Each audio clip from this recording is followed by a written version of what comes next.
Z Power Shield. You probably don't know what that is, so I need you to sit that goofy ass down and listen. This is Marth, and this is Marth's shield.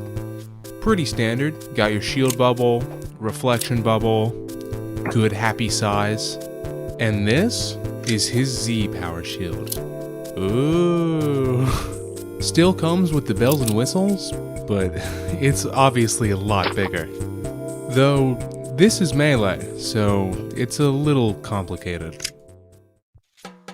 One of the catches comes in the inputs. To actually ZPS, you have to be holding down the A button, then hard shield and press Z on the same frame.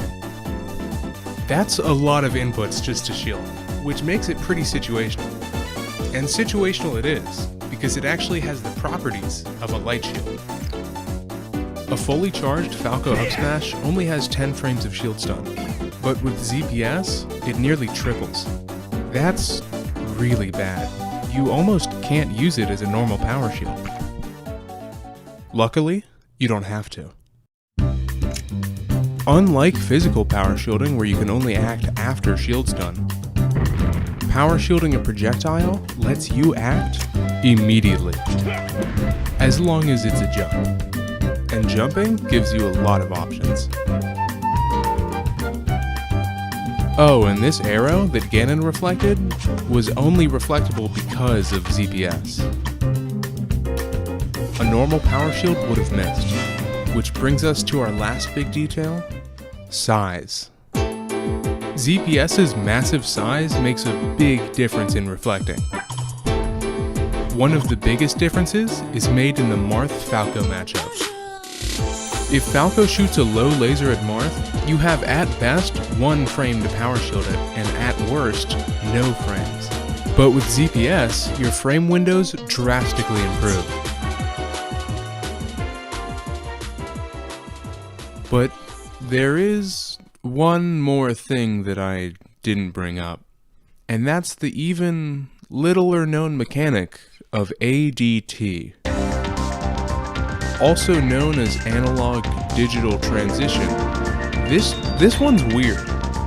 You see, you can only ADT if you're light shielding for 1 singular frame and then you hard shield.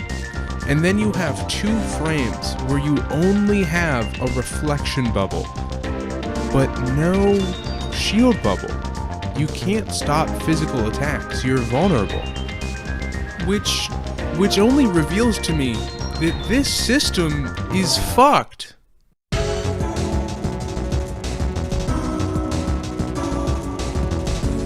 Why does Melee have 4 types of shields? You have your hard shield, just the normal shield, which 4 frames of physical power shield, 2 frames of projectile power shield. You have light shield, which you can't even power shield with. You have ZPS, which means you can power shield with light shield, but with weird frame perfect inputs while you're holding down A. And then you have ADT, which is just confusing, and you can't even shield attacks. Not to mention, look at this clip. ADT is so slow that it can't even power shield this turnip. It's just too slow! Who did this? Who put this in the game? Why is all of this in a 2001 party game for kids? I'm just gonna hard shield. This is all too complicated for me. Fuck this. Melee is beautiful.